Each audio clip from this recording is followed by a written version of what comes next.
Hello students, पढ़ाई शानदार चल रही होगी। सभी मन लगाकर पढ़ रहे होंगे और अपने टारगेट्स भी पूरे कर रहे होंगे। स्टूडेंट्स, आज मैं आपसे डिस्कस करने वाली हूँ कि कैसे हम इस कम समय में अधिक आउटपुट ले सकते हैं। कहने का अर्थ है कि अगर हम अब बात करें तो हमारे पास एग्जाम को लेकर बहुत कम समय बचा है। इस बहुत कम समय में हम अपनी पढ़ाई से कैसे मैक्सिमम आउटपुट ले सकते हैं, कैसे मैक्सिमम पढ़ाई हम कर सकते हैं। तो आज हम इस बात पे डिस्कशन करेंगे। अब चाहे कोई भी हो जिसने भी फर्स्ट ग्रेड को देने का सोचा है, अब हर कोई पढ़ाई में लग गया है। लेकिन अब पढ़ाई में लगना और पढ़ाई से अच्छा आउटपुट निकालना तो अलग बातें हो जाती हैं। आपने भी नोटिस किया होगा कि आप रोज पढ़ने बैठते हैं, आप पढ़ाई को अच्छा खासा समय देते हैं, फिर भी अगर हम टोटल करें कि आज कितना पढ़ा था और कितना हमें याद है, तो हम पाते हैं कि हमने मात्र 1 या 2 घंटे ही अच्छे से पढ़ाई की थी। और अगर हम याद करने की बात करें तो हमें बहुत ही कम याद है, मतलब आधे घंटे में जो हम याद कर सकते थे वही हमें याद हुआ है। तो कैसे हम अपनी पढ़ाई का स्कोर बढ़ा सकते हैं कि हमने 5-6 घंटे बहुत अच्छी वाली पढ़ाई की, हमने बहुत अच्छे से रिवीजन भी किया है, बहुत अच्छे से प्रैक्टिस भी की है और बहुत कुछ हमें जो पढ़ा है उसमें से अच्छे से याद भी है। तो क्या हो हमारे पढ़ने का तरीका, क्या हो बेस्ट टाइम टेबल जिसे हम फॉलो करते हुए एक अच्छा स्कोर तैयार कर सकते हैं। स्टूडेंट्स, मैंने जैसा कि आपसे हमेशा डिस्कस किया है कि मेरा टाइम टेबल हमेशा से एक जैसा रहा है, मैंने इसमें कभी परिवर्तन नहीं किया, क्योंकि जो एक लंबा रूटीन होता है वो हमारे अंदर एक सेट सा हो जाता है, उसे हम ऐसा कहें कि हमें एक आदत सी हो जाती है। तो सुबह 4 बजे उठना मेरी आदत में है और सुबह 4 बजे उठने से मुझे जो फायदा होता है उसके बारे में मैं आपको आज यहाँ बता रही हूँ कि जब हम सुबह जल्दी उठते हैं तो हम अच्छी नींद लेकर उठे हुए होते हैं, मतलब नींद कंप्लीट है, अब दोबारा नींद आने के कोई चांसेस है नहीं। तो जो भी आपकी दैनिक क्रियाएं हैं, मुंह वगैरह धो के अच्छे से पानी पी के आप वहां पर बैठिए और पानी अपने पास लेकर जरूर बैठिए। थोड़ा थोड़ा पानी गर्मियों में आप पीते हुए जब पढ़ाई करते हैं सुबह सुबह तो आपको नींद भी नहीं आती है। उस समय आपका माइंड बहुत फ्रेश रहता है, क्योंकि नींद लेने के बाद माइंड को आराम मिला हुआ होता है और उस समय जो भी आप अपने माइंड में सेट करते हो वो बातें आपको लंबे समय तक याद रहती हैं। तो सुबह 4 बजे से 4:30 तक आपका थोड़ा सा समय जैसे अपनी दैनिक क्रियाओं को देना हो गया, अपने आप को सेट करना हो गया, बैठना हो गया, उठने में भी 5-10 मिनट लेट हो गए तो 4:30 आराम से बच जाते हैं। 4:30 से 6:30 तक अगर आप 2 घंटे पढ़ाई कर ले या फिर 6 बजे तक 1.5 घंटे की भी पढ़ाई यहाँ पे करते हैं, और याद रखिएगा यहाँ मात्र पढ़ना होता है, यहाँ पर आपको फोन वगैरह नहीं चलाने होते, यहाँ पर आपको कोई ऑनलाइन क्लास नहीं देखनी होती, यहाँ पर आपको कोई नोट्स लिखने नहीं होते या फिर आपको यहाँ प्रैक्टिस नहीं करनी होती, मात्र और मात्र यहाँ पढ़ना होता है। चाहे वो बेस्ट वाला रिवीजन हो या फिर कोई नया टॉपिक पढ़ना हो, यहाँ पर आप केवल पढ़ने का काम करें और ये रखें कि हाँ मुझे इन्हें याद भी करना है। इनमें से जो भी मेरे लर्निंग पॉइंट्स हैं जिन्हें मुझे बहुत बार मेमोरी में सेट करना है, मैं वो सारे काम करूंगा, क्योंकि हम एनर्जेटिक हैं उस समय, सारी एनर्जी अभी सेव करके उठे हैं। तो वो वाला टाइम ना आपको मैक्सिमम आउटपुट देता है, उस समय आपको लगता है यार याद हुआ है। और जब सुबह ये काम कर लेते हैं ना फिर पूरे दिन लगता है कि बहुत कुछ मिलेगा, आज बहुत दिन अच्छा जाने वाला है, बहुत अच्छे से हम पढ़ने वाले हैं। तो अगर आप भी लापरवाही कर रहे हैं, सुबह जल्दी नहीं उठा जाता, आप लेट तक पढ़ते हैं तो भी कोई बात नहीं, आप जब कभी भी उठते हैं, चाहे आप 6 बजे उठते हैं, चाहे आप 7 बजे उठते हैं, थोड़ा समय 1-1.5 घंटा बैठ के पढ़ा करो, बाद में ही कोई दूसरा काम किया करो। इससे होगा ये कि आपकी जो एनर्जी रात भर के अंदर आपके पास सेफ है, कि आप एनर्जेटिक हैं, उसको आप अच्छे से पढ़ पाओगे और नींद नहीं आएगी। होता है ना कई बार कि हम पढ़ने बैठते हैं और नींद आ रही है, तो वो वाला पॉइंट आपको यहाँ देखने को नहीं मिलता और आलस नहीं आता। तो जब भी आप उठे, 4 बजे उठे, 6 बजे, 7 बजे, जब भी आपके उठने का टाइमिंग है, उस समय आप प्लीज पढ़ने बैठिए। जैसे आपकी दैनिक क्रियाएं होती हैं, प्लीज थोड़ी देर पढ़ने बैठिए, 1-1.5 घंटा, 2 घंटा आप रेगुलर पढ़िए।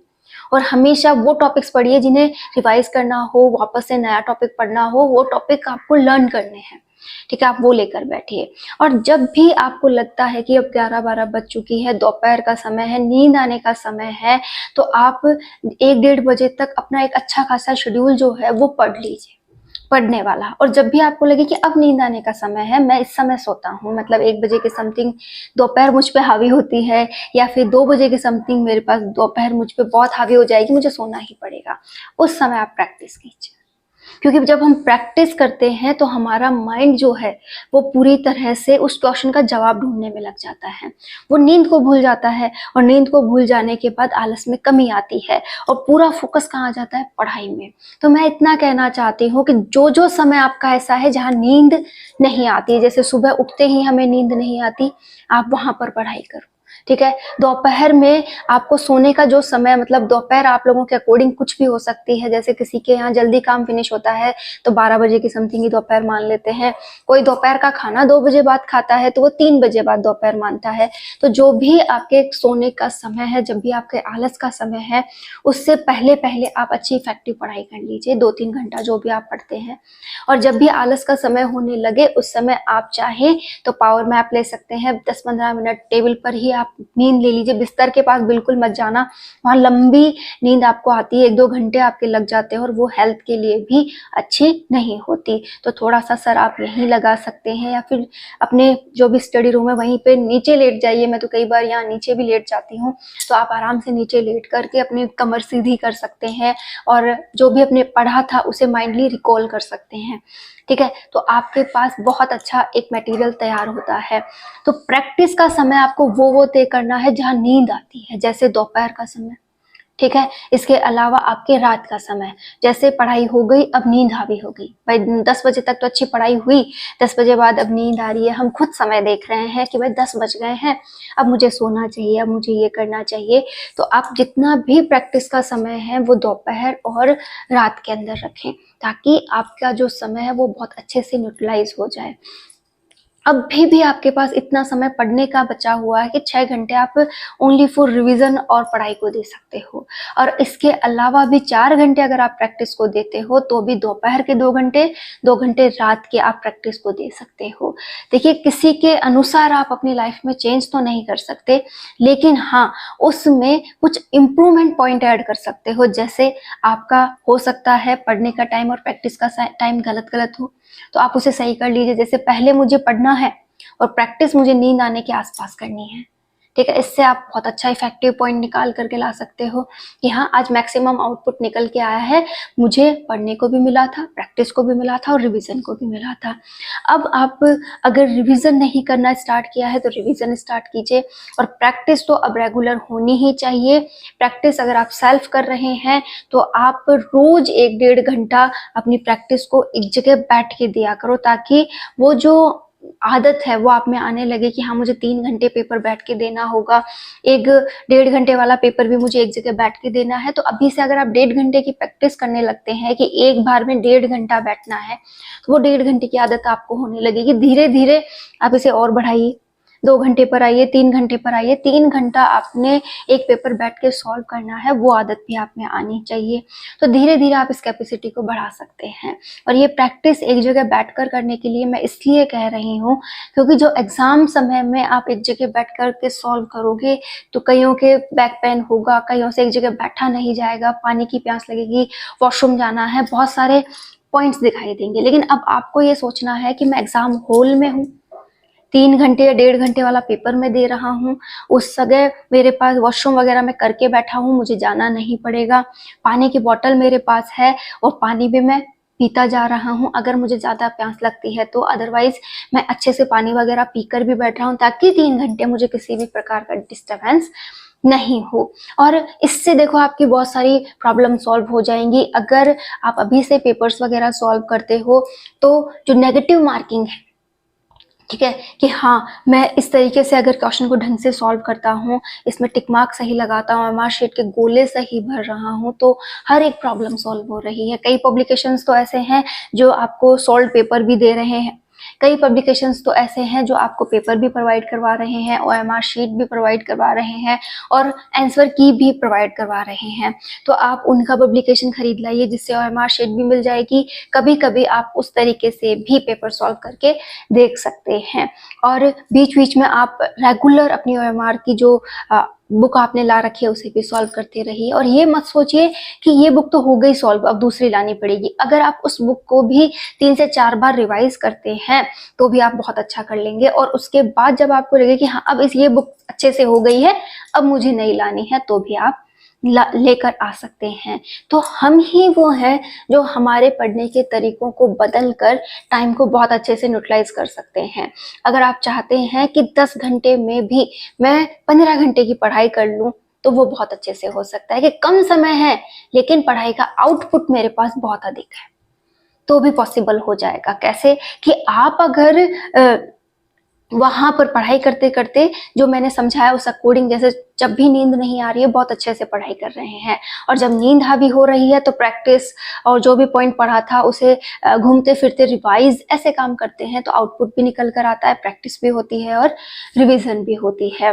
अब आते हैं हम एक और मेन पॉइंट पर कि हमने इन दिनों टारगेट्स लेना स्टार्ट कर रखा है, हम रिविजन कर रहे हैं। और अब जो पिछले वीडियो में हमने बात की थी कि 3 टारगेट्स मैंने आपको दिए, तीनों पर आपने काम किया होगा, बहुत अच्छे से टॉपिक आपके हो गए होंगे, और इनका टेस्ट आपको सेल्फ देना है। आप अपने पास जो भी बुक्स वगैरह अवेलेबल हैं, जो भी आपकी प्रैक्टिस सेट है, उनमें जाकर आप इसे दे सकते हैं। अभी मेरे पास टाइम बहुत कम है इसलिए मैं आपकी इसमें मदद नहीं कर पा रही, लेकिन मैं इतनी मदद जरूर करूंगी कि हाँ, आपको एक टॉपिक प्रोवाइड करवा सकूं और उसका टेस्ट आप सेल्फ अच्छे से दे सके। जब कोई आपको टॉपिक्स देता है, आपको चैलेंज देता है, तो आपको एक्सेप्ट करना होता है, और एक्सेप्ट करने पर मन में एक अलग ही जिज्ञासा उत्पन्न हो जाती है कि हाँ, मुझे ये करना है, मैं करके रहूंगा, मतलब एक नई उम्मीद आती है। तो वही काम मैं यहाँ कर रही हूँ कि आप लोग एक टॉपिक को लें, उस टॉपिक को बहुत अच्छे से तैयार करें, उसका सेल्फ या टेस्ट सीरीज, टॉपिक वाइज भी टेस्ट सीरीज अवेलेबल हैं, उन्हें देते हैं, या फिर मार्केट से आपके पास point to point, topic to topic अगर कोई बुक लाई हुई है तो आप उसमें दे सकते हैं। इससे आपको बहुत अच्छा बेनिफिट्स होने वाले हैं।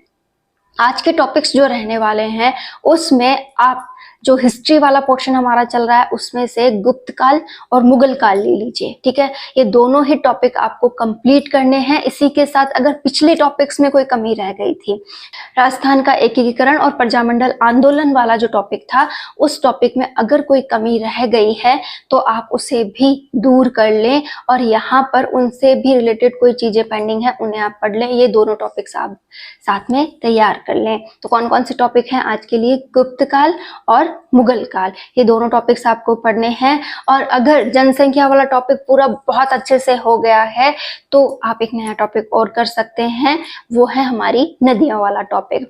अगर ज्योग्राफी की बात करें तो आप वहां पर नदियों वाला टॉपिक क्लियर कर सकते हैं। तो पुराने 3 टॉपिक्स का अच्छे से रिवीजन कीजिएगा, इन 3 टॉपिक्स को आप फिर से तैयार कीजिएगा। जब आप इतना अच्छे से करेंगे तो धीरे धीरे करके आपके टॉपिक्स क्लियर होने लगेंगे, और जल्द से जल्द हम जो हमारी हिस्ट्री और ज्योग्राफी है उनके पोर्शंस को कंप्लीट कर पाएंगे, और इसी प्रकार नेक्स्ट सब्जेक्ट्स के भी टॉपिक हम ले पाएंगे। अपने सब्जेक्ट को आप लोग साथ में तैयार करते चलें, और इससे आपका जो टोटली सिलेबस है वो रिवाइज भी अच्छे से हो जाएगा, इनकी प्रैक्टिस भी होती रहेगी, और आप में एक नया कॉन्फिडेंस बना रहेगा कि हाँ, कोई है जो हमसे ये कहेगा कि आपने किया या नहीं। तो एक डर भी रहेगा कि हाँ, मुझे करना है, एक अपने ऊपर विश्वास रहेगा कि मैं कर सकता हूँ, और इस बार मुझे अपना चैलेंज एक्सेप्ट है कि मैं करके रहूंगा।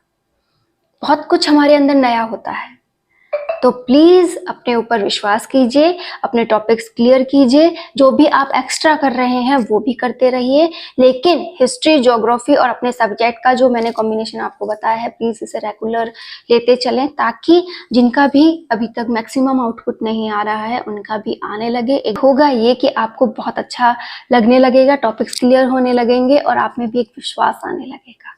उम्मीद करती हूँ आप बहुत अच्छा करेंगे और आपके टॉपिक्स भी बहुत अच्छे से क्लियर होंगे, और आप भी सफलता की सीढ़ी जरूर चढ़ेंगे। All the best. मात्र और मात्र यहाँ पढ़ना होता है, चाहे वो बेस्ट वाला रिवीजन हो या फिर कोई नया टॉपिक पढ़ना हो। यहाँ पर आप केवल पढ़ने का काम करें और ये रखें कि हाँ, मुझे इन्हें याद भी करना है। इनमें से जो भी मेरे लर्निंग पॉइंट्स हैं जिन्हें मुझे बहुत बार मेमोरी में सेट करना है, मैं वो सारे काम करूंगा, क्योंकि हम एनर्जेटिक हैं उस समय, सारी एनर्जी अभी सेव करके उठे हैं, तो वो वाला टाइम ना आपको मैक्सिमम आउटपुट देता है। उस समय आपको लगता है यार याद हुआ है, और जब सुबह ये काम कर लेते हैं ना, फिर पूरे दिन लगता है कि बहुत कुछ मिलेगा, आज बहुत दिन अच्छा जाने वाला है, बहुत अच्छे से हम पढ़ने वाले हैं। तो अगर आप भी लापरवाही कर रहे हैं, सुबह जल्दी नहीं उठा जाता, आप लेट तक पढ़ते हैं तो भी कोई बात नहीं, आप जब कभी भी उठते हैं, चाहे आप 6 बजे उठते हैं, चाहे आप 7 बजे उठते हैं, थोड़ा समय 1-1.5 घंटा बैठ के पढ़ा करो, बाद में ही कोई दूसरा काम किया करो। इससे होगा ये कि आपकी जो एनर्जी रात भर के अंदर आपके पास सेफ है, कि आप एनर्जेटिक हैं, उसको आप अच्छे से पढ़ पाओगे और नींद नहीं आएगी। होता है ना कई बार कि हम पढ़ने बैठते हैं और नींद आ रही है, तो वो वाला पॉइंट आपको यहाँ देखने को नहीं मिलता और आलस नहीं आता। तो जब भी आप उठे, 4 बजे उठे, 6 बजे, 7 बजे, जब भी आपके उठने का टाइमिंग है, उस समय आप प्लीज पढ़ने बैठिए। जैसे ही आपकी दैनिक क्रियाएं होती हैं, प्लीज थोड़ी देर पढ़ने बैठिए, 1-1.5 घंटा, 2 घंटा आप रेगुलर पढ़िए। और हमेशा वो टॉपिक्स पढ़िए जिन्हें रिवाइज करना हो, वापस से नया टॉपिक पढ़ना हो, वो टॉपिक आपको लर्न करने हैं, ठीक है, आप वो लेकर बैठिए।